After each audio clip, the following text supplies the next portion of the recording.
നാട്ടുവിശേഷങ്ങളിലേക്ക് എല്ലാ മാന്യ പ്രേക്ഷകർക്കും സ്വാഗതം.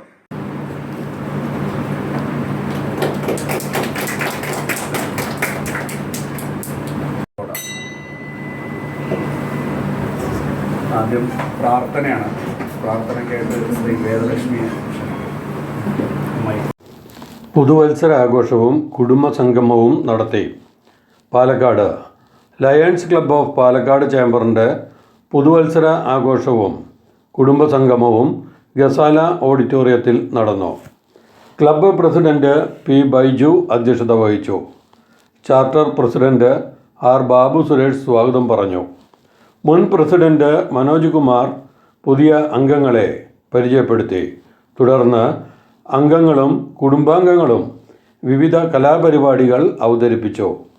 ഡിസ്ട്രിക്റ്റിൻ്റെ cloth bank project club president ഉദ്ഘാടനം ചെയ്തു. എൻ കൃഷ്ണകുമാർ, അൻസാരി, രാധാകൃഷ്ണൻ, അഡ്വക്കേറ്റ് മോഹൻദാസ് പാലാട്ട്, സന്തോഷ് കുമാർ, പുരുഷോത്തമൻ എന്നിവർ സംസാരിച്ചു. വൈസ് പ്രസിഡന്റ് റോഷൻ അലക്സ് നന്ദി പറഞ്ഞു. കേക്ക് മുറിച്ച് വിതരണം ചെയ്തു. കുട്ടികൾ വിവിധ കലാപരിപാടികൾ അവതരിപ്പിച്ചു. മുതിർന്നവരും കലാപരിപാടികളിൽ പങ്കുചേർന്നു. ക്ലോത്ത് ബാങ്ക് എന്ന ആശയം വളരെ നല്ലൊരു ജീവകാരുണ്യ പ്രവർത്തനമാണെന്ന് അംഗങ്ങൾ അഭിപ്രായപ്പെട്ടു. ക്ലോത്തിൻ്റെ ഉദ്ഘാടനം പി സന്തോഷ് കുമാർ പ്രസിഡന്റിന് നൽകിക്കൊണ്ട് ഉദ്ഘാടനം ചെയ്തു.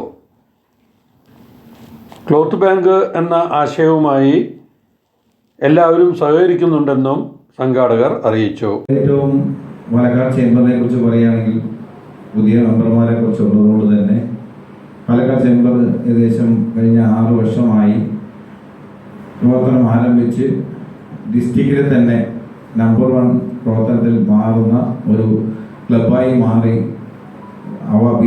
നിരവധി അവാർഡുകൾ എല്ലാ വർഷവും ക്ലബ് എക്സലൻസ് അവാർഡും ക്ലബ്ബ് സർവീസ് അവാർഡും തുടങ്ങിയിട്ട് അനേക അവാർഡുകൾ കരസ്ഥമാക്കിയ ഒരു ക്ലബ്ബാണ് പാലക്കാട് ചേംബർ.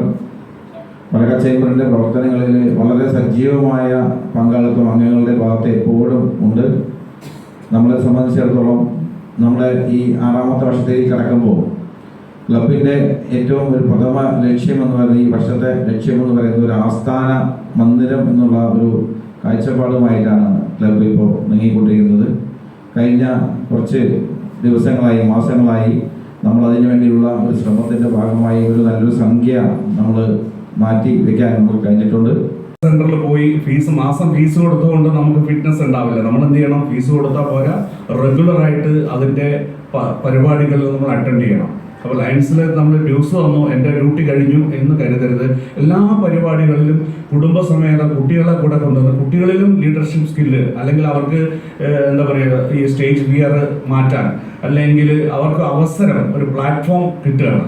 അപ്പോൾ അതുപോലെ പാലക്കാട് ചേംബർ വളരെയധികം സർവീസ് പ്രൊജക്റ്റുകൾ, ഞാൻ വന്നിട്ട് തന്നെ 2 മാസമായിട്ടുള്ളൂ. ആ 2 മാസത്തിനിടയ്ക്ക് തന്നെ ഒട്ടനവധി സർവീസ് പ്രൊജക്റ്റുകളിൽ പങ്കെടുക്കാൻ മറ്റ് ഇതര ടൗണിലുള്ള മറ്റിതര ക്ലബ്ബുകളെ അപേക്ഷിച്ച് ഏറ്റവും കൂടുതൽ സർവീസ് പ്രൊജക്റ്റുകൾ നടത്തുന്ന ഒരു ക്ലബിൻ്റെ ഭാഗമായി. പിന്നെ എല്ലാ ക്ലബ്ബുകളിലും എല്ലാ പ്രസ്ഥാനങ്ങളിലും ചെറിയ പ്രതിസന്ധികളും പ്രതിബന്ധങ്ങളും ഒക്കെ ഉണ്ടാകാറുണ്ട്. പക്ഷെ അവിടെ ഒറ്റ കാര്യമുള്ളൂ, ആത്മാർത്ഥതയോടുള്ള പ്രവർത്തനം എവിടെയുള്ളോ അവിടെ വിജയമുണ്ടാകും എന്നതാണ് അതിൻ്റെ കരുത്ത്. തീർച്ചയായും ചേംബർ അങ്ങനെ ആത്മാർത്ഥമായി പ്രവർത്തിക്കുന്ന ഒരു കൂട്ടം ചെറുപ്പക്കാരെന്ന് പറയാൻ പറ്റില്ല, മധ്യവയസ് ഉള്ളവരുടെ കൂട്ടായ്മയാണ്. തീർച്ചയായും കൂട്ടായ്മയിൽ ഞങ്ങളൊക്കെ പങ്കാളികളായി. എല്ലാവരും സുഹൃത്തുക്കൾ തന്നെയാണ്. ബൈജുവും മനോജും ഒക്കെ ആയിട്ട് ഈ പ്രസ്ഥാനത്തിൽ വന്നപ്പോൾ, റോഷനൊക്കെ ആയിട്ട് ഈ പ്രസ്ഥാനത്തിൽ വന്നപ്പോൾ സുഹൃത്ത് ബന്ധമാണെങ്കിൽ സന്തോഷും മോഹൻദാസ് പാലാട്ടും ശ്രീകുമാറും, അത് ഞാൻ പ്രവർത്തിക്കുന്ന സംഘടനയുമായി ബന്ധപ്പെട്ട സൗഹൃദമാണെങ്കിൽ ഞാൻ മറ്റൊരു കാണിക്കാത്ത PTA പ്രസിഡന്റായിരുന്നു, അന്നും പോലുള്ള സൗഹൃദമാണ് അൻസാരിയും രാധാകൃഷ്ണനും ഒക്കെ. തീർച്ചയായും ആ കുടുംബ ബന്ധങ്ങൾ നിലനിർത്തിക്കൊണ്ട് തന്നെ ഈ പ്രസ്ഥാനത്തിൻ്റെ ഭാഗമായി നമുക്ക് ഒരുമിച്ച് പ്രവർത്തിക്കാം. ഒരിക്കൽ കൂടി അതിന് ഈശ്വരൻ്റെ അനുഗ്രഹം ഉണ്ടാകട്ടെ എന്ന് പ്രാർത്ഥിച്ചുകൊണ്ട് ഈ ന്യൂ ഇയർ ആഘോഷത്തിന് 2020 പുതുവർഷാഘോഷത്തിന് എല്ലാവിധ ആശംസകൾ നേർന്നുകൊണ്ട് നിർത്തുന്നു. നന്ദി, നമസ്കാരം.